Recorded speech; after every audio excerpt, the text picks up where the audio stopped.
심플한 삶, 그것은 모든 욕망을 없애는 것이 아니라 욕망이 증폭되지 않도록 삼가며 지배당하지 않는 법을 배우는 것이다. 소박함을 명목으로 무엇이든 버리자는 것이 아니라 홀가분한 자유를 누리라는 것이다.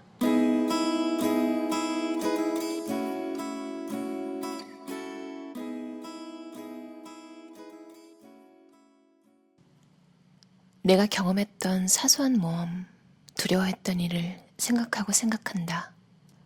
그 작은 두려움들이 내게는 너무 크게 보였다. 그때는 소유하고 성취해야 할 중요한 일들이 많았기 때문이다. 하지만 중요한 것은 단 한 가지뿐이다. 아침에 눈을 떠 멋진 하루를 맞이하며 세상을 가득 채운 빛을 보며 사는 것이다. 필립 한든의 소박한 여행 중에서 필립 한든의 소박한 여행은 가상의 혹은 실제의 영적 거장들이 여행에 가지고 간 물건의 목록들을 모아놓은 책이다.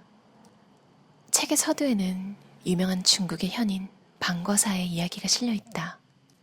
2000년 전 어느 새벽에 방거사는 자신의 모든 소유품을 작은 배에 싣고 중국 후난성에 위치한 제2의 담수호 둥팅호로 나갔다고 한다.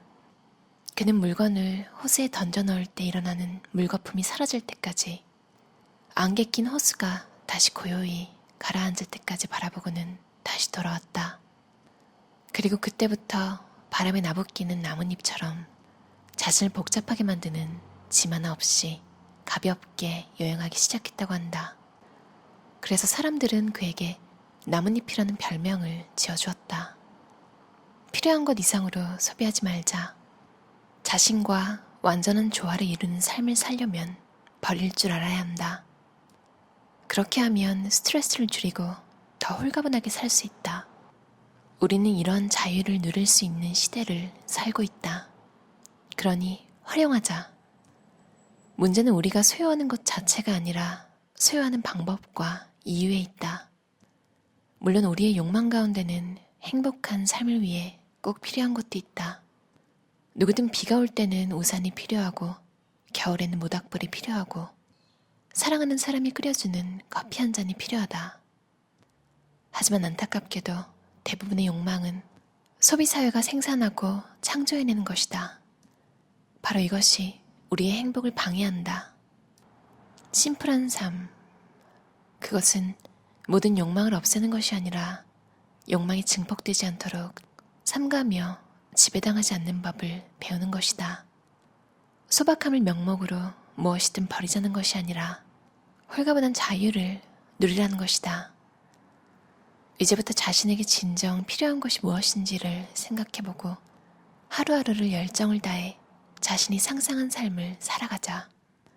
학문의 즐거움과 인생의 경이로움을 깨닫는 기쁨, 사고를 긍정적으로 다스리며 과거의 즐거움을 되살리고 현재를 즐기면서 자신의 감각과 지성, 타고난 본성 등의 자원을 사용할 줄 아는 지혜. 이처럼 비움은 삶의 한 방식, 하나의 지혜가 되어야 한다. 이런 지혜와 능력은 이미 우리 안에 있다. 영혼을 일깨우고 의식을 예리하게 다듬는 것, 자유와 자신을 소유하는 것, 세상의 아름다움과 다양성을 즐길 수 있는 능력 말고 우리에게 더 필요한 것이 무엇이겠는가? 지금 내 앞에는 향기로운 차 한 잔이 있다. 안개에 쌓인 달은 눈부시게 빛난다.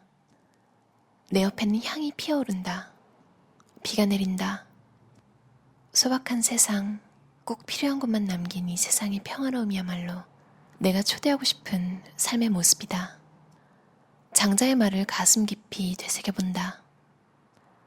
너무 많이 가지면 자신을 잃어버리게 되지만 적게 가지면 자신을 발견하게 된다. 전설적인 투자가 워런 버핏은 능력 범위라는 놀라운 개념을 이야기하며 그 중요성을 강조하곤 한다. 버핏이 말하는 능력 범위란 우리 각자가 정통하고 압도적으로 해낼 수 있는 한계 범위를 의미한다. 우리는 이 범위 밖에 놓인 것은 부분적으로만 알거나 아예 이해하지 못한다. 버핏의 인생 모토는 다음과 같다. 자신의 능력의 범위를 알고 그 안에 머물러라. 이 범위의 크기는 그리 중요하지 않다. 정말 중요한 건 범위의 경계선이 정확히 어디에 있는지를 아는 것이다. IBM의 창업자 토머스 왓슨은 이 명제를 몸소 입증한 살아있는 증거를 알 수 있다. 왓슨은 이렇게 말한 바 있다. 나는 천재가 아니다. 그러나 나는 특정 분야에서는 뛰어나다. 그리고 나는 이 분야에만 시종일관 머물 것이다.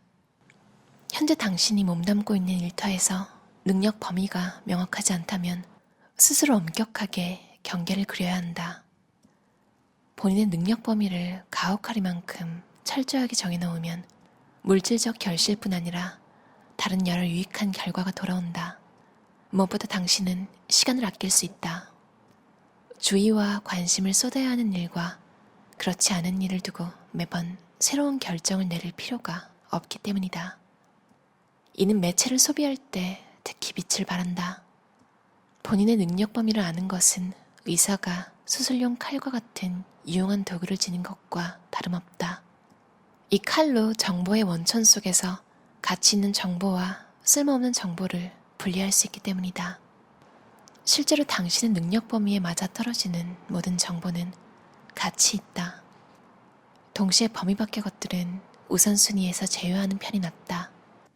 당신의 능력 범위 밖에 있는 정보는 시간을 빼앗으며 집중력을 저해할 뿐이다. 능력 범위는 우리의 인생에 어떤 의미가 있을까?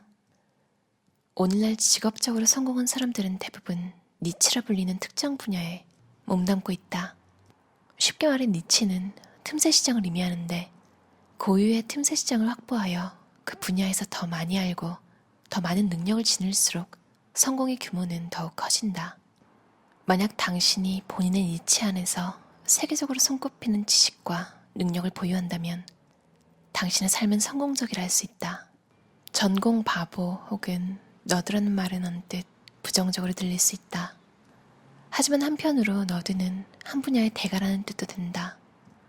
자기 전공 분야에선 능력이 탁월하지만 고지식하고 괴짜 같은 인물을 흔히 너드라 칭하기 때문이다. 너드라는 말 대신 대가 혹은 장인이라고 하면 왠지 더 매력적으로 들린다. 베토벤도 너드였다. 그는 교향악 작곡 분야에서는 세계 최고였지만 자신의 능력 범위 밖의 어느 분야에서도 뛰어나지 않았다. 파블로 피카소도 마찬가지였다. 인류 최초로 우주비행을 한 유리 가가린도, 인류 역사상 가장 위대한 과학자 중 하나인 뉴턴도 자기 분야밖에 모르는 바보였다. 뉴턴은 본인의 능력 범위 밖에선 철저하게 무능한 사람이었다. 그가 주식 투자에서 엄청난 손실을 보았다는 일화는 유명하다. 날카롭고도 정밀하게 본인의 능력 범위를 제한하면 어떤 정보를 수용하고 버릴지를 간단하게 결정할 수 있다. 당신이 흉부외과 의사라고 가정해보자. 그러면 당신의 관심 분야는 전공에 해당하는 과학 또는 의학 전문 잡지가 될 것이다. 만일 한 부서를 이끌고 있다면 리더십에 관한 책이나 잡지도 포함될 수 있다. 그 외의 다른 것들은 당신의 우선순위가 아니니 마음 놓고 지나쳐가도 괜찮다. 한국과의 대통령이 다른 나라의 대통령과 악수를 했다는 사실이나 지구 어딘가에서 열차 사고가 났다는 소식을 당신이 알아야 할 이유는 없다. 당신의 뇌는 이미 당신에게 중요한 정보와 지식으로 가득 차 있으므로 지구상의 온갖 잡다한 뉴스가 들어갈 틈이 없다. 잡동사니가 더 많이 들어찰수록 당신이 반드시 알아야 하는 중요한 정보가 들어갈 공간은 줄어든다. 전문 잡지들은 가격이 높은 경우가 많다. 이처럼 당신의 삶과 관련성이 높은 정보에는 적지 않은 비용이 들어간다. 중요하지 않은 뉴스를 지나침으로써 당신은 시간을 아끼고 필요한 정보를 습득하는데 더 많은 시간과 돈을 쓸 수 있다. 능력 범위마다 이를 전문적으로 다루는 매체들이 있다. 본인의 능력 범위 안에서 확고한 위치에 서고 싶다면 이런 매체에서 발행하는 글들을 반드시 읽어야 한다. 당신의 능력 범위 밖에 놓인 것들은 우선순위에서 제외하라. 그렇다면 인터넷 검색은 해도 될까? 물론이다. 당신의 능력 범위와 연관성이 깊은 정보를 찾아 찾아야 하는 상황에서는 구글링은 필수다. 인터넷은 소중하고 가치 있는 정보로 가득 채워져 있다. 그럼에도 긴장의 끈을 놓아서는 안 된다. 정보 검색을 위해 인터넷 서핑을 하더라도 행여나 실수로 궤도를 벗어나지 않도록 주의하라. 나와 상관도 없고 중요하지도 않은 오락거리에 빠져 시간을 보내지 않도록 매 순간 주의해야 한다. 이제 당신의 손엔 날카로운 수술칼이 들려있다. 이 칼로 쓸모없는 것들 사이에서 당신에게 중요한 정보만을 도려낼 수 있다. 당신의 능력 범위 안에 머물며 흔들림 없이 확고한 삶을 꾸려가고 싶다면 이것 하나만은 마음속에 새겨야 한다. 매체를 통해 보고 듣고 읽는 것들의 99%는 당신의 인생과 무관하다. 그러므로 그 99%를 잘라내야 한다. 당신의 능력 범위를 확실하게 정하자. 폭을 넓히는 대신 깊이에 집중하자. 당신의 능력 범위에 해당하는 모든 정보와 지식들은 읽되 범위 밖에 있는 모든 것은 무관심하게 내버려 두자.